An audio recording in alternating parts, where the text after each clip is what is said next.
इसमें दुर्लभ का हाथ खड़ा करेगा बीच में खड़ा। काले रंग की शर्ट या कुर्ता पहना एक लड़का, माथे पर लाल रंग का टीका, आंखों में काजल और कंधे पर गमछा।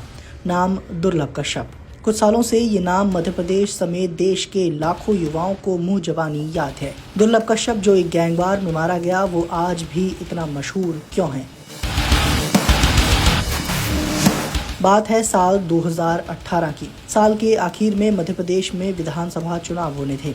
उज्जैन के उस वक्त के एसपी सचिन अतुलकर एक प्रेस कॉन्फ्रेंस कर रहे थे। दुर्लभ और उसके साथियों को मीडिया के सामने लाया गया।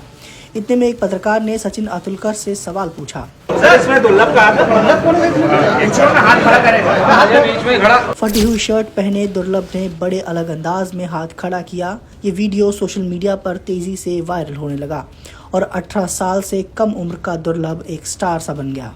लेकिन दुर्लभ अचानक कोई कुख्यात नहीं बना। साल 2001 में जन्मे दुर्लभ का बचपन कोई अच्छे हालात में नहीं बीता। दुर्लभ के पिता मनोज कश्यप और मां के बीच संबंध ठीक नहीं थे। माँ बाप अलग रहते थे तो दुर्लभ अपनी मां के साथ रहा करता था। उज्जैन के एक नामी स्कूल में पढ़ने वाला दुर्लभ 10वीं कक्षा में फेल हो गया। साल 2016 उज्जैन में कुंभ मेले का आयोजन होना था। हर साल की तरह गणतंत्र दिवस पर होने वाली परेड में इस बार डीजे और खाने पीने का इंतजाम की जिम्मेदारी दुर्लभ पर थी।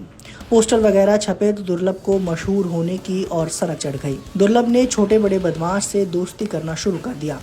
इस बीच उसकी मुलाकात हुई हेमंत उर्फ बोखला से। फिर दुर्लभ अपराध के रास्ते ऐसे आगे बढ़ा कि कभी पीछे नहीं मुड़ा। फरवरी 2017 में पहली बार दुर्लभ के खिलाफ पुलिस ने मामला दर्ज किया। तब दुर्लभ ने साथियों के साथ मिलकर 18 साल के लड़के पर चाकुओं से हमला किया था। दुर्लभ पर 2018 में पहली बार हत्या का मामला दर्ज हुआ। 11-12 जनवरी की रात दुर्लभ और उसके साथियों का मामला डाग परिवार के लड़कों से हुआ।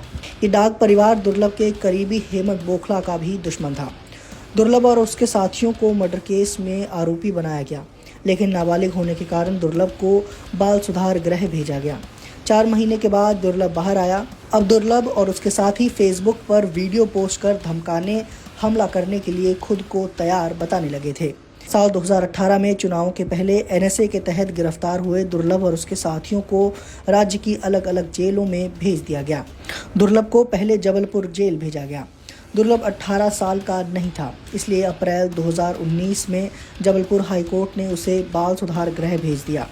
2019 में ही दुर्लभ बाल सुधार गृह से बाहर आ गया।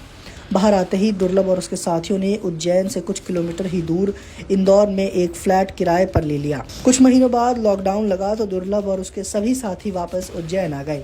सितंबर आते आते लॉकडाउन में थोड़ी राहत दे दी गई। दुर्लभ ने अपने साथियों को खाने पर बुलाया। खाने पीने के बीच सिगरेट खत्म हो गई, चाय के ठेले भी बंद हो गए।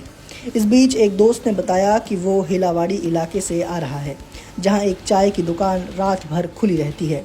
सारे साथी हेलावाड़ी पहुंच गए। यहाँ दुर्लभ का सामना उसके दुश्मन गैंग के मेंबरों से हुआ। इस गैंग का नाम था कुत्ता कमीना चीज।